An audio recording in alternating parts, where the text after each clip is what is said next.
দর্শক আজকে কথা বলবো ভিডিওগ্রাফি নিয়ে। দর্শক আপনি একটা ক্যামেরা কিনেছেন, কিন্তু ক্যামেরার আইএসও কত রাখবেন, আপনার শাটার স্পিড কত রাখবেন, ফ্রেম রেট কত রাখবেন, আপনার অ্যাপারচার কত রাখবেন, আপনি এই সকল বিষয়গুলো জানেন না। দর্শক এতে করে যেটা হয় যে আপনি ক্যামেরাকে নিয়ন্ত্রণ করার কথা, এত কষ্ট করে টাকা দিয়ে ক্যামেরা কিনলেন, কিন্তু এখন ক্যামেরা আপনাকে নিয়ন্ত্রণ করবে। কেন? আপনি কী করবেন, আপনি অটো মোড ব্যবহার করে আপনি ভিডিও করা শুরু করে দেবেন। দর্শক অটো মোড ব্যবহার করার কোনো প্রয়োজন নেই। আজকের ভিডিও যদি দেখেন তাহলে কিন্তু আপনি আসলে ক্যামেরার শর্টকাটগুলো একদম খুব ভালোভাবে দেখিয়ে দিব, জানিয়ে দিব, এবং এই ক্যামেরার মধ্যে কত রাখবেন। প্রত্যেকটা ক্যামেরার ক্ষেত্রে কিন্তু প্রায় সেমই রয়েছে ভিডিওগ্রাফির ক্ষেত্রে। দর্শক শুধু ভিডিওগ্রাফি নিয়ে আজকে কথা বলবো। দর্শক আপনারা যারা বিগিনার রয়েছেন তাদের এই ভিডিওটা না দেখলেও চলবে, কিন্তু যারা নতুন কন্টেন্ট ক্রিয়েটর রয়েছেন, যারা ক্যামেরার সেটিং শিখতে যাচ্ছেন, কত আইএসও রাখবেন, এফপিএস কত রাখবেন, দর্শক এটাই আমি আজকে দেখাবো। সো প্রথমে আমি 4-5টা বিষয় নিয়ে কথা বলবো। 5 নাম্বার থেকে শুরু করব, তারপরে 1 নাম্বার এসে শেষ করব। দর্শক প্রথমে আমরা জানবো যে এফপিএস মানে কি। এফপিএস হচ্ছে ফ্রেম পার সেকেন্ড। তো এফপিএস আপনি কখন, কোথায়, কীভাবে রাখবেন? দর্শক শর্ট ফিল্মের ক্ষেত্রে একরকম রয়েছে, আপনার স্টিল ফটোগ্রাফি, দর্শক স্টিল ভিডিওগ্রাফি করার জন্য একরকম রয়েছে, আপনি স্লোমো করবেন তার জন্য কিন্তু একরকম রয়েছে। সো এক একটার ক্ষেত্রে এক এক রকম রয়েছে। এখন আমি বলবো যে কখন, কোন জায়গায় কোন এফপিএসটা আপনি ব্যবহার করবেন। দর্শক 1 সেকেন্ডে আপনি ভিডিওর মধ্যে কয়টা ফ্রেম ক্যাপচার করাতে চাচ্ছেন সেটাই কিন্তু এফপিএস। এখন কথা হচ্ছে আপনার ক্যামেরার এফপিএস যদি 24 হয় তাহলে 1 সেকেন্ডে 24টা ফ্রেম রেডি করে সেটাকে ভিডিও আকারে আপনার হাতে দেওয়াই হচ্ছে আপনার ফ্রেম রেটের কাজ। দর্শক ফ্রেম রেট যত বেশি হবে আপনার স্লোমোর ক্ষেত্রে কিন্তু আপনি ততটাই স্মুথ এবং মাখন টাইপের একটা ভিডিও কিন্তু আপনি পাচ্ছেন। দর্শক আপনি যদি স্টিল ভিডিওগ্রাফি করেন, অর্থাৎ আমার মতন যদি এক জায়গায় বসে আপনি একটা জায়গার মধ্যে ক্যামেরাটা রেখে তারপর যদি আপনি ভিডিওগ্রাফি করেন, তাহলে কিন্তু আপনি আপনার এফপিএসটা রাখবেন 25 এফপিএস, অর্থাৎ 25 ফ্রেম পার সেকেন্ডে আপনার ভিডিওটা শ্যুট হবে। সো আপনি এটা যদি রাখেন তাহলে কিন্তু আপনার একটা মাখন টাইপের একটা ভালো রেজাল্টের একটা ভিডিও কিন্তু আপনি পেয়ে যাচ্ছেন স্টিল ভিডিও করার ক্ষেত্রে। আপনি যদি কোনো কিছু স্টিল ভিডিও করেন, অর্থাৎ আমি যখন বসে রয়েছি, ক্যামেরাটা এখানে রয়েছে, শুধু আমাকেই ভিডিও করছে, কোনো নড়াচড়া নাই, শুধু এই ক্ষেত্রে আপনি এইটাকে রাখতে পারেন এফপিএসের ক্ষেত্রে। 25 এফপিএস যদি ভিডিওটা করেন তাহলে সবচেয়ে ভালো একটা রেজাল্ট কিন্তু আপনি এই ক্যামেরা থেকেই পেয়ে যাবেন। এখন কথা হচ্ছে আপনি শর্ট ফিল্ম করতে যাচ্ছেন। শর্ট ফিল্ম করতে গেলে আপনি এফপিএসটা কত রাখবেন, অর্থাৎ ফ্রেম পার সেকেন্ডটা কত হবে, সেটা হচ্ছে আপনি 24 রাখলে সবচাইতে ভালো কিন্তু কোয়ালিটির ভিডিও আপনি পেয়ে যাবেন। এক্ষেত্রে আপনি 25 রাখলেও সেম কোয়ালিটির ভিডিও কিন্তু পাবেন, একটু 19 আর 20। সো আপনি 24 বা 25 কিন্তু শর্ট ফিল্মের ক্ষেত্রে এফপিএসটা রাখতে পারেন। দর্শক স্লোমো ক্ষেত্রে আপনি যেটা করবেন, এফপিএসটা রাখবেন 60 এফপিএস। এতে কি হবে, আপনি যখন এটাকে ভিডিও শ্যুট করার পরে আপনি যখন এটাকে কম্পিউটারে নিয়ে স্লোমো আকারে ধারণ করবেন, অর্থাৎ এটাকে স্লোমো করবেন, তখন কিন্তু মাখন টাইপের একটা ভিডিও আপনি পেয়ে যাবেন। আর এটা স্লোমো কিন্তু চমৎকার হবে যদি এফপিএসটা 60 এফপিএস রাখেন।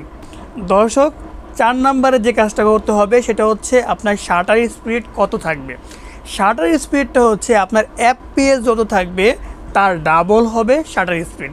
দর্শক সাপোজ আপনি যদি আপনার এফপিএসটা রাখেন 25 এফপিএস, তাহলে শাটার স্পিড হবে ধরে নেন 50 এফপিএস। তাহলে কিন্তু একটা ভালো কোয়ালিটির ভিডিও পাবেন আপনি। এটা কিন্তু সর্বোচ্চ নিশ্চয়তা আমরা দিচ্ছি। দর্শক 3 নম্বরে ভিডিওগ্রাফির ক্ষেত্রে যেটা মনে রাখতে হবে সেটা হচ্ছে আপনি এই ক্যামেরার অটো ফোকাসে রেখে ভিডিও ধারণ করবেন নাকি ম্যানুয়াল ফোকাসে রেখে ভিডিও ধারণ করবেন, এটা হচ্ছে মেন একটা বিষয়।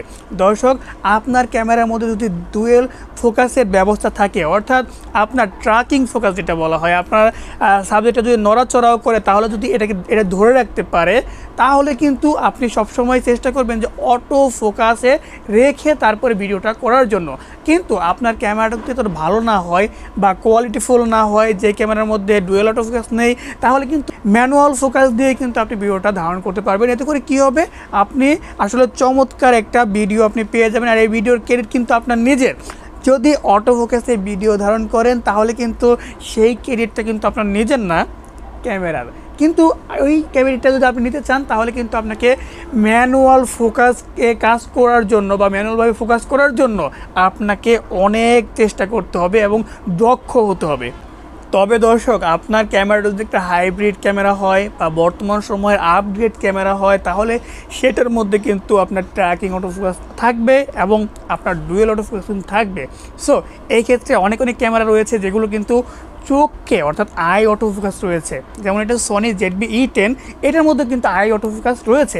সো এই ক্ষেত্রে আমি কিন্তু ম্যানুয়াল ফোকাস ব্যবহার করব না, কারণ কি এটার মধ্যে সর্বোচ্চ অটোফোকাসটা কিন্তু দেওয়া রয়েছে। সো ছবি অথবা ফটোগ্রাফি অথবা ভিডিওগ্রাফি যেটাই হোক না কেন সব ক্ষেত্রে কিন্তু আমি চেষ্টা করব আমার ডুয়েল অটোফোকাস ব্যবহার করে, অর্থাৎ অটোফোকাস ব্যবহার করে আমি ভিডিওটা করব। ভিডিওর মধ্যে সর্বোচ্চ রেজাল্ট, সর্বোচ্চ আউটপুট পাওয়ার জন্য আপনি যে কাজটা করবেন, একটা সোর্স যখন নেবেন সেটা একদম ক্লোজভাবে একটা নেবেন এবং দূর থেকে একটা নেবেন। এতে করে কী হবে, ওয়াইড আর ক্লোজ যদি নেন তাহলে আপনি সারাদিন কষ্ট করে ভিডিও তৈরি করলেন, তখন বাসায় গিয়ে যখন দেখবেন যে আসলে আপনার ভিডিওটা ভালো হয় নাই, তাহলে অন্য একটা যেটা ক্লোজ নিয়েছেন সেটা দিয়ে কিন্তু আপনি কাজটা চালিয়ে নিতে পারবেন। সো ভিডিওগ্রাফিটা ভালো করার জন্য এটাও কিন্তু ভালো একটা ট্রিক্স।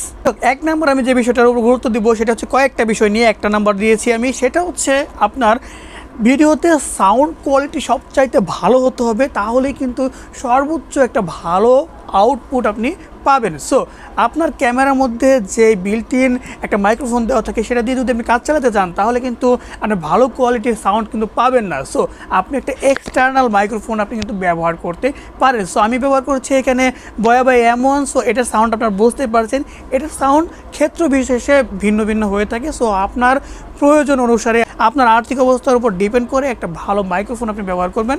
এটা এক নম্বরের প্রথম পার্ট। দ্বিতীয় কথা হচ্ছে আপনি সর্বোচ্চ অ্যাপারচার ব্যবহার করতে পারবেন। এই যে আমার ক্যামেরাটা রয়েছে এটা হচ্ছে একটা প্রাইম লেন্স লাগানো রয়েছে, এটার মধ্যে কিন্তু আপনার এটা হচ্ছে সিগমার আপনার f1.4 অ্যাপারচারের এক লেন্স। সো আমি সর্বোচ্চ অ্যাপারচার দিলে যেটা হবে, আমার ভিডিওটার ব্যাকগ্রাউন্ডটা খুব ভালো ব্লার হবে। সো আপনি চেষ্টা করবেন সর্বোচ্চ অ্যাপারচার যেটা রয়েছে আপনার ক্যামেরার মধ্যে সেটা কিন্তু ব্যবহার করার চেষ্টা করবেন। এরপরে হচ্ছে এই এক নাম্বারের মধ্যে আপনার 3 নাম্বার পার্ট হচ্ছে আপনার ISO। এটাই শেষ কথা, এটা দিয়ে কিন্তু শেষ করব ভিডিওটা। দর্শক ISOটা আপনি কত রাখবেন? দর্শক ISOটা হচ্ছে আপনি ভিডিওর মধ্যে আলোটা কতটুকু রাখতে চাচ্ছেন। সো ওইটা আপনি নিজে থেকে দেখে বুঝে তারপরে এক্সপার্ট হয়ে তারপর কিন্তু রাখবেন। সো দর্শক 5টা বিষয়ে কথা বললাম, এই 5টা বিষয় যদি আপনি দক্ষ হন বা দক্ষভাবে কাজ করা শুরু করে দেন, আস্তে আস্তে দক্ষ হয়ে যাবেন, তার পরবর্তীতে কিন্তু আপনি একটা ভালো কোয়ালিটির ভিডিও আপনি পাবেন। প্রিয় দর্শক, আজকে ভিডিও যদি ভালো লেগে থাকে অবশ্যই একটা লাইক দিবেন, কমেন্টে মতামত জানাবেন এবং ভ্যারিয়েশন টেকের পাশে থাকার জন্য অবশ্যই সাবস্ক্রাইব করবেন। দেখা হচ্ছে পরবর্তী কোনো ভিডিওতে। সে পর্যন্ত সকলে সুস্থ ভালো থাকবেন সে প্রত্যাশায় আজকের ভিডিওটি শেষ করছি। আসসালামু আলাইকুম।